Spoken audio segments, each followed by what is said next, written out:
और फांसी की सजा सुनाते दौरान जज कलम क्यों तोड़ देता है, और फांसी से पहले कौन कौन सी ऐसी इच्छाएं हैं जिसे आखिरी ख्वाहिश समझ के पूरी की जा सकती है। देखिए, जो जेल होता है वो राज्य सरकार के अधीन काम करता है, और जेल की जो पुलिस होती है वो नॉर्मल पुलिस से अलग होती है। ये इसका प्रशासन पूरी तरह इस जेल प्रशासन के अंदर होता है। इसमें बहुत कम पुलिस वाले होते हैं, जो ज्यादा मिलेंगे आपको बाहर ही। अंदर पुलिस वाले बहुत कम मिलते हैं। अंदर का जितना काम होता है वो कैदी ही करते हैं। कैदी जब शुरू में जाते हैं तो उन्हें नंबर नहीं दिया जाता है। हाँ, जब उनकी सजा मुकर्रर कर दी जाती है, ज्यादा दिन की सजा है, तब उन्हें नंबरदार बना दिया जाता है। ऐसे आप जाइएगा 10 दिन 14 दिन के लिए तो नंबर नहीं बनाएगा, ऐसे ही छोड़ देगा। यही कपड़ा पे छोड़ देता है, कपड़ा भी नहीं देगा आपको अलग से। लेकिन हाँ, अगर ट्रायल लंबा चलने वाला आपका, तब आपको नंबर देगा और आपको बैरक बताएगा किस बैरक में। उसमें कई बैरक होते हैं, यानी सेक्शन होते हैं। मतलब खतरनाक वाले को किस साइड में रखना है, जो नॉर्मल आया है पता है, जेलर को पता है कि भाई अभी आया, अभी 7 दिन में चल जाएगा, तो उसको दूसरे बैरक में रखता है। जेल में नाश्ता खाना सब तीनों टाइम मिलाकर हर अलग अलग राज्यों में अलग अलग खर्च किए जाते हैं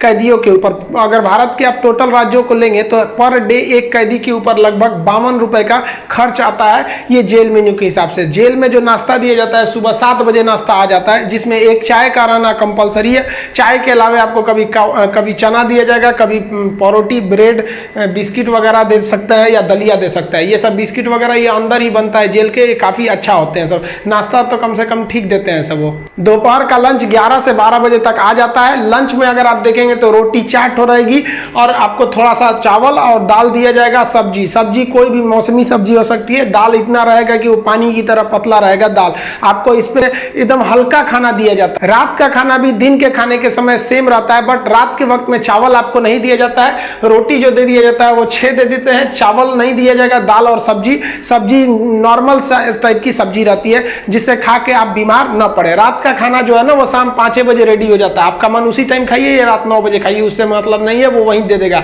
रात में खाइएगा तो आपको कोई गर्म करके देने वाला नहीं है, क्योंकि कैदी ही इस खाने को बनाए रहते हैं। इस खाने को जानबूझ के इतना हल्का रखा जाता है, तेल नमक मसाला मतलब एसिडिक चीज नहीं रखा जाता है, मतलब एकदम सादा दिया जाता है ताकि आप बीमार ना पड़े। क्योंकि जेल के अंदर जो हॉस्पिटल होता है बहुत नॉर्मल होता है, थोड़ी बड़ी चीज का इलाज हो सकता है। जेल के अंदर तो कई बार ऐसा होता है कैदियों को खाना सूट कर जाता है, आते हैं दुबला पतला मोटा के चले जाते हैं कैसे कैदी यहाँ से। देखिए, जेल के अंदर उसका अपना कैंटीन भी होता है, जहां से आप अपने जरूरत की चीजों को खरीद सकते हैं। जैसे मान लीजिए किसी को एक्स्ट्रा खाना खरीदना है तो वो एक्स्ट्रा ले सकता है, उसे लिखवाना पड़ेगा कि भाई जेलर साहब से कि भैया हमको इतना में पेट नहीं भर रहा, हमको 12 गो रोटी दीजिए, तो उसको दे देगा, खाना एक्स्ट्रा दे सकता है। आप चाहते हैं कि बाहर से मंगवा दे, घर से खाना मंगा दे, तो इसके लिए भी लिखवा के मंगाना पड़ेगा। लेकिन ये क्या होता है कि आपको बार बार अलाउ नहीं किया जाएगा। खाना आएगा तो वो भी चेक किया जाता है, बार बार अलाउ नहीं करेगा। हाँ, लेकिन घर से जो मिलने उलने जाते हैं लोग, अचार सलाद उलाद का सामान दे देते हैं, क्योंकि आपको जब चटनी अचार ये सब वहां पे नहीं मिलता है। वहां जब जाइएगा तो आपको बर्तन वर्तन खरीदना पड़ेगा, प्लास्टिक के चम्मच वगैरह रहते हैं सब, नहीं तो ऐसे दे देगा, स्टील होता है सब। वहां की कैंटीन से आप खरीद सकते हैं, आपके पास पैसे रहने चाहिए, और आपकी फैमिली से भी जो सामान आता है आप उस सामान को रख सकते हैं। देखिए, जब आप जेल में जाते हैं तो जेनविन आप कुछ पैसे लेके जाते हैं, और अगर लंबे दिन तक रह गए तो जो आपसे मिलने जाता है वो भी पैसे आपको दे देता है। लेकिन इस पैसे का मिसयूज हो सकता है, जो आपसे सीनियर कैदी हैं सब ना, जो मरखा टाइप का छीन लेंगे सब पैसा। तो इसको बचने के लिए क्या किया गया है कि जो जेल है, जेल का अपनी करेंसी होती है। ये भारत सरकार वाला रुपया आरबीआई वाला नहीं चलता है, वहां कूपन चलता है। ये कूपन जो होते हैं, आपके पैसे को कूपन में बदल दिया जाता है, तो आपकी करेंसी कूपन में बदल दी जाएगी, और आप मैक्सिमम 2000 रुपए का ही कूपन रख सकते हैं। वो कूपन आपको 2 रुपए का मिलेगा, 5 रुपए, 10 रुपए, 20 रुपए का, इसी टाइप का कूपन मिलेगा। ये आपको दिया जाएगा। अब इस पे ना एक विशेष कोड किया जाता है कि भाई आप ही के नंबर का ये रहेगा, आप ही के नाम का, तो दूसरा कोई इसको चला नहीं सकता है कैंटीन में ले जाकर। इसलिए इससे आप आराम से बच सकते हैं। ये रखेगा तो कोई भी चला सकता है। अब 2000 से ज्यादा आप नहीं रख सकते हैं कैश। अगर कैश पकड़ा गया तो जब्त कर लिया जाता है, और आपकी सजा भी बढ़ा दी जाती है। हालांकि बहुत से पहुंचने जो जान पहचान वाले कैदी होते हैं सब सीनियर, बहुत व्यवहार बना लेते हैं सब, अंदर बहुत सारी सुविधाएं ले लेते हैं सब। मोबाइल अलाउ नहीं है, फिर भी अंदर मोबाइल मिल जाता है। जेल में आप जाके मिल भी सकते हैं, आप परिजन है तो भी मिल सकते हैं, आप उसके मान लीजिए दोस्त यार कुछ भी आप जाके मिल सकते हैं। मिलने के लिए आपको 2-3 चीजें चाहिए। आपको पहले उस कैदी का नाम पता होना चाहिए, पिता का नाम, और किस जेल नंबर में है। इसके लिए आप ऑनलाइन फॉर्म भर देंगे तो आपको नंबर वेट नहीं करना पड़ेगा। नहीं तो वहां जाइएगा तो ऑफलाइन में 15 रुपए का पर्ची कटाइएगा तो 3-3 घंटा तो पहले आप ही को लाइन में खड़ा कर देगा, तब आपको मिलाएगा। आप ऐसे बाहर खड़े रहेंगे, अंदर कैदियों का ही एक कमरा होता है, अंदर से उसमें घुसा दिया जाता है, वो अंदर रहते हैं, आप बाहर रहते हैं। यहाँ बात कर सकते हैं, यहाँ सीसीटीवी करते हैं, बाहर के जो सिपाही खड़े रहते हैं कि अंदर जाके उस कैदी को दे दीजिएगा। ये सामान चेक करेंगे, अच्छा ठीक ठाक रहेगा तो दे देंगे, अगर इलीगल रहेगा तो ये लोग नहीं देते हैं और आपकी सजा को बढ़ा देते हैं। तो आप मिल सकते हैं। मिलने का टाइम 10 बजे से 3 बजे तक होता है। उसके 3 बजे के के बाद जाएंगे तो मिलने नहीं देगा, 10 बजे से पहले जाएंगे तो नहीं मिलने देगा। आप वहां जाए कि अगर किसी से मिलने जाते हैं, देखिए कई बार ऐसा भी होता है कि फर्जी FIR में किसी को फंसा दिया जाता है, वो भी बता देंगे कि फर्जी FIR होता है तो कैसे आपके नाम को हटाया जा सकता है। और बहुत से स्टूडेंट्स को इस बात का डर रहता है कि जब वो तैयारी कर रहे होते हैं तो उनका पड़ोसी वाला उल्टा सीधा केस में फंसा देता है, FIR करा देता है, तो टेंशन में आ जाते हैं कि मेरी नौकरी चली जाएगी। अरे भाई साहब, हम गारंटी देते हैं नहीं नौकरी जाने देंगे। अब उसको भी वीडियो में समझा देंगे कि कैसे आपके ऊपर FIR हो गया है तो उसे कैसे कटवा सकते हैं, और आप स्टूडेंट हैं, आपका FIR हो गया, नाम चला गया, फिर भी आपका जॉब होगा, गारंटी बोलते हैं कि होगा। अब बहुत से लड़कों का ऐसा कराए भी हैं, और नियम है, हम क्या अपने घर से कराए, नियम है, बस आप नहीं जानते वो अलग बात है। तो आप उन लोग के लिए गिफ्ट वगैरह लेते जाइएगा। गिफ्ट मतलब क्या चीज, खाने पीने का अचार वचार ले लीजिएगा, थोड़ा सा घी वगैरह ले लीजिएगा, ताकि अंदर अच्छा खाना नहीं लगता है। बाहर का इतना ज्यादा आइटम रहता है, अंदर जाके आदमी उब जाता है। गुटखा वगैरह नहीं ले जा सकते, क्योंकि अंदर जो सफाई का काम होता है वो कैदियों को ही करना रहता है। गुटखा दे देंगे तो खा के थूक देगा। पहुंच वाले सब गुटखा खाते हैं, सब सिगरेट अलाउ है, ये सब चीजें अलाउ है, बस गंदगी वाला चीज नहीं। हम तो कहते हैं भाई जब हर चीज अंदर अलाउ है, बस आपका पहुंच होना चाहिए।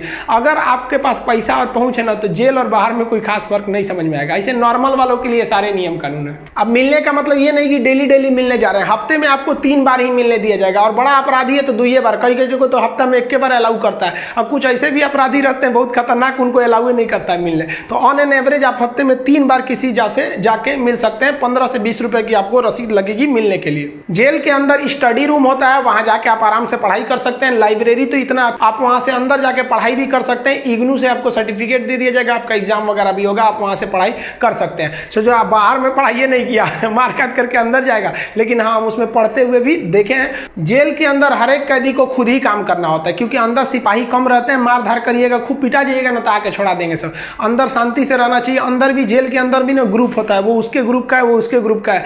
अगर आपको ज्यादा दिन तक रहना है तो ग्रुपबाजी समझ जाइएगा, नहीं तो कुटा के आएंगे। उसमें क्या होता है, माली का काम होता है। जो जेल का कैंपस बहुत बड़ा होता है, जेल छोटा छोटा नहीं होता। अंदर जाएंगे तो एक दूसरे दुनिया है, वहां अंदर सब्जी वगैरह बोई गई रहती है, यही सब्जी आपको बनाने के लिए आ जाती है। कुछ अलग से भी सब्जियां वगैरह आती हैं, तो इसमें भी काम कर सकते हैं। कुक वाला, खाना बनाने वाले में भी काम कर सकते हैं। सबसे टफ यही काम होता है, सबके लिए खाना बनाओ, वो भी टाइम से बनाओ। यहाँ पर इसके अंदर कुछ फैक्ट्रियां भी होती हैं जहाँ पे आपको सोफा बनाने के लिए आता है, कपड़े सिलने के लिए भी दे दिए जाते हैं सब। और जो होली में जो गुलाल लगाते हैं अबीर, वो भी इसके अंदर पीस के बनाना रहता है। कई सारे काम होते हैं, लेकिन ये जो काम वाला डिपार्टमेंट है ना, फैक्ट्री वाला डिपार्टमेंट, ये उसी को दिया जाएगा जिसको कोर्ट ने सजा सुना दिया है। लेकिन अगर कोर्ट ने आपको सजा नहीं सुनाया, अभी आप पर मुकदमा ही चल रहा है, तो इस पे नहीं देंगे सब, आपको ये सब हल्का हल्का काम कराएंगे सब। इस काम के बदले आपको पर डे का 20 रुपया मिलता है, यानी महीने का आपको टोटल 600 रुपया मिलने वाले हैं। आपको काम करना पड़ेगा। अगर आप काम नहीं करिएगा तो बदले में आपको एक बार पैसा देना पड़ेगा। ये पैसा पर मंथ नहीं लगता है, एक बार जाइएगा तो जेलर पूछेगा काम कीजिएगा कि पैसा दीजिएगा।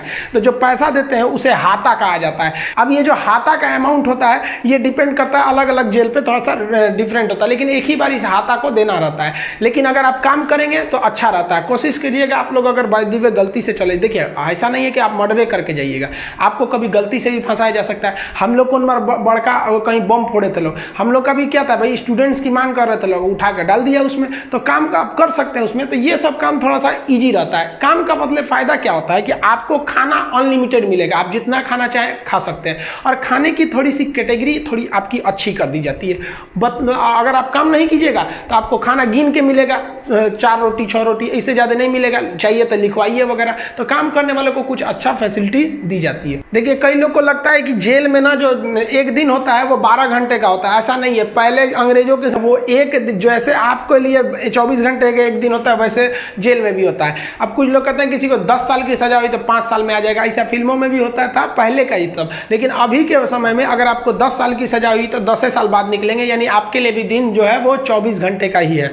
और दूसरा, कुछ लोग को लगता है कि उम्र कैद में आदमी 14 साल में छूट जाता है। देखिए उम्र कैद का मतलब होता है कि आपको जिंदगी भर जेल रहना, आजीवन कारावास रहना है। ये 14 साल की बात क्या है कि जज ने अगर आपको सुना दिया कि आपको उम्र कैद की सजा है, तो संविधान में लिखा गया है कि अनुच्छेद 72 के तहत तथा अनुच्छेद 161 के तहत, अनुच्छेद 72 के तहत राष्ट्रपति और 161 के तहत राज्यपाल आपकी सजा को माफ कर सकते हैं। तो ये जो 14 साल का थ्रेशोल्ड बनाया गया है कि राज्यपाल और राष्ट्रपति जो है ये उम्र कैद को 14 साल से पहले नहीं माफ कर सकते हैं। तो बहुत से ऐसे लोग होते हैं जो 14 साल जेल बिता देते हैं ना, तो ऐसा कहा जाता है कि 14 साल तक किसी को समाज से अलग कर दीजिएगा तो नॉर्मल व्यक्ति जो छोटा मोटा गुंडा है उसका बाकी सबसे संपर्क टूट जाता है तो उसे माफ कर दिया जाता है। तो जनरली 14 साल में छूट जाते हैं। वो छूटते नहीं है बल्कि राष्ट्रपति या राज्यपाल माफ कर देते हैं कि चलो यार गलती। बहुत बार तो अपराध आवेश में आके हो जाता है, लेकिन ऐसा नहीं है कि सबको छोड़ देता है। कुछ कुछ एकदम शातिर अपराधी होते हैं, उन्हें नहीं छोड़ा जाता है। तो ये 14 साल मिनिमम है कि आपको इतना रहना ही है, इसके बाद राष्ट्रपति या राज्यपाल माफ करेंगे तब समझिएगा। अब एक चीज देखेंगे कि जब जज जो होता है जब फांसी की सजा सुनाता है तो दो चीजें इस पे ध्यान दीजिएगा। फांसी की सजा सुनाने के बाद वो स्याही को कलम को तोड़ देता है। वो इस बात का संकेत है कि अब हम आपके ये जो फांसी की सजा सुना दिए हैं ना, हम जज होने के बावजूद भी अब इसमें कुछ बदलाव नहीं कर सकते। यानी ये कलम अब मेरी किसी काम की नहीं रहेगी, क्योंकि हम ये कलम रहने के बावजूद आपकी सजा में अब कुछ चेंजिंग नहीं कर सकते। इसलिए जज को बड़ा सोच समझ के फांसी की सजा सुनानी पड़ती है और तोड़ देता है। ये तोड़ने की प्रक्रिया एक संकेत है, ऐसा नहीं है कि खाने के लिए संकेत होता है। कैसे दुल्हा जाता है तो एक परछावना होता है उसका, वैसे एक तरह से समझिए तो ये। और इस पे लिखा जाता है टू हैंग टिल डेथ, लटकाओ तब तक जब तक मर न जाए। क्योंकि इतिहास में एक बार घटना हुई थी, एक जज साहब ने फैसला सुना दिया था कि इस अपराधी को फांसी पर लटका दिया जाए। अब जब उसे लटकाया गया तो कहा जाता है कि वकील जो था वहां पे ऑब्जेक्शन कर दिया कि लटका दिए अब हटा दीजिए, क्योंकि आपने ये कहा है कि लटकाया जाए तब तक जब तक ये मर न जाए। अब तो लटकाने का फैसला दिए थे, फांसी पर लटक गया, अब जल्दी उतारिए। इस तरह की एक कई सारे पहले के मिथ हैं। अब इसके 100% सत्यता की हम गारंटी नहीं लेते हैं, क्योंकि ऐसी कहानियां बहुत हैं। तो वो लिख देता है कि हैंग टिल डेथ, तब तक लटकाइए जब तक ससुरा मर नहीं जाता है। तो फांसी की जब सजा दी जाती है तो जल्लाद जब सजा दे देता है तो वहां एक मजिस्ट्रेट रहते हैं, एक डॉक्टर रहता है और जेल सुपरिटेंडेंट रहता है। फांसी पे लटके ही रहिएगा, डॉक्टर चेक करेगा ससुरा अभी बचल है, छोड़ दो, अभी 10 मिनट और छोड़ दो। तब तक डॉक्टर नहीं कह देता जब तक कि मर नहीं गए, तब तक आपको लटकैले रह जाएगा। फांसी जो है वो अक्सर मॉर्निंग में ही दी जाती है, क्योंकि जेल प्रशासन के ऊपर सबसे बड़ी जिम्मेदारी फांसी की होती है। वो सुबह सुबह इसे निपटा देना चाहता है, और सुबह के समय जनता मीडिया भी उतने ज्यादा एक्टिव नहीं होती है। खैर ये सेकेंडरी वजह होता है। फांसी घर में जब कैदी को लाया जाता है तो जल्लाद इस कैदी का चेहरा नहीं देख पाता है, क्योंकि पुलिस पहले ही उसके चेहरे को काले कपड़े से ढक देते हैं। जल्लाद जो होता है उसे काले कपड़े में पहना के फिर फांसी पर लटकाता है। इसे कपड़े ढकने का एक और रीजन है कि जब फांसी लगाई जाती है, किसी को फांसी दिया जाता है, तो उसके आंख वगैरह काफी मतलब तड़पता है, तो एक होता है ना कि थोड़ा सा खराब लगेगा उस वजह से। तो यहाँ पर जो जल्लाद होता है इसे पहले ही इसको फांसी लगाने से पहले इसे कपड़ा ढक के इसको लटका दिया जाता है। लटकाने से पहले इसे जब फांसी देना होता है तो उससे पहले इससे पूछी जाती है आखिरी ख्वाहिश। यहाँ वो अपने पसंद का खाना खाने को कह सकता है, अपने रिश्तेदारों से मिल सकता है, या कोई धार्मिक ग्रंथ कह सकता है कि हम उसको पढ़ना चाहते हैं। इससे ज़्यादा उसकी कोई ख्वाहिश नहीं पूरी की जाएगी। ऐसा नहीं कहेगा कि हमको मर्सिडीज में घुमा दीजिए, ये मरने वाला होता है, इसकी ख्वाहिश क्या बची रहती है। इन सबको तो अपने तबीयत खराब हो जाता है। जब इसके कपड़े में जल्लाद जब फांसी देने जाता है तो इसके कान में कहता है कि मुझे तुम माफ़ करना, मतलब ये हमारी ये तो मजबूरी थी, भगवान के लिए मुझे माफ़ कर दो या अल्लाह के लिए मुझे माफ़ कर दो, तुम्हें अपने भगवान का वास्ता, जिस धर्म का ये अपराधी है। क्योंकि भाई इसमें कैद ये जो जल्लाद का इसका क्या दिक्कत है, इसको तो जज ने जो आदेश दिया वो इसको पालन करना है। फांसी के बाद इसके जो बॉडी होती है वो पोस्टमार्टम के लिए भेज दिया जाता है, फिर घर वालों को दे दिया जाता है। आप जिस धर्म के हैं उस धर्म के हिसाब से इनका अंतिम संस्कार आप कर लीजिए। आई होप आप जेल मेनू समझ गए होंगे। नेक्स्ट वीडियो में बता देंगे कि फर्जी